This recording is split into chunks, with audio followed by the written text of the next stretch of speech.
Okay, let's talk about beauty.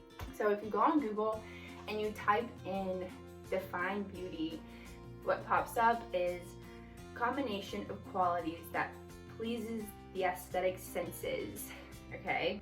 If you type in define beautiful, what comes up is pleasing the senses or mind aesthetically. So an aesthetic, if you type it in Google, is concerned with beauty or appreciation of beauty. Okay, so beauty means pleasing to the aesthetics, and aesthetic means concerned with beauty. So that in itself is kind of confusing when defining standards, because how can there be a standard when there's no like set definition, right? Anyway, okay, so how did beauty even become a thing? Like who invented beauty and why?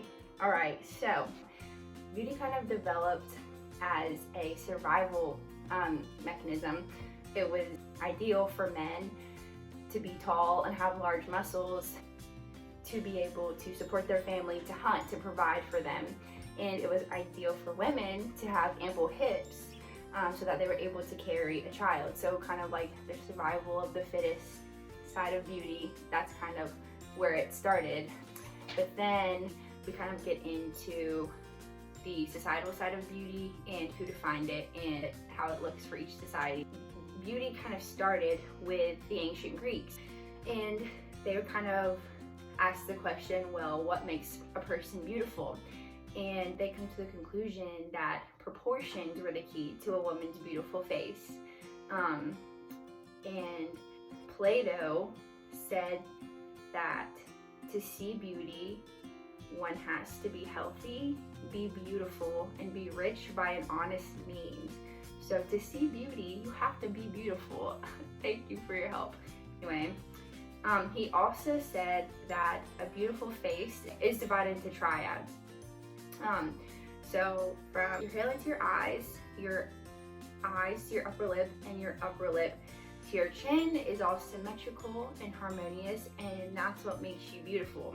That's what makes you beautiful. Okay, sorry, that was coming eventually. Okay, and then we have the Roman time period, where during the 1st century there was a poet named Ovid, and he wrote the first manual of beauty advice and how a woman should be beautiful. And then in Italy, kind of in the 13th through 15th century, art starts getting introduced, and artists are outlining features, and if a person or object has those features that the artist painted or sculpted, then they were to be considered beautiful. So that's kind of like the beginning of beauty.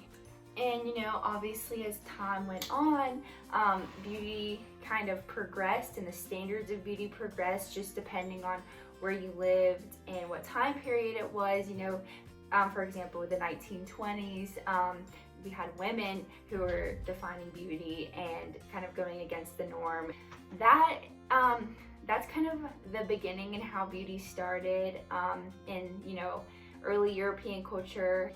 I hope you like this video, and we got more coming this week, so stay tuned.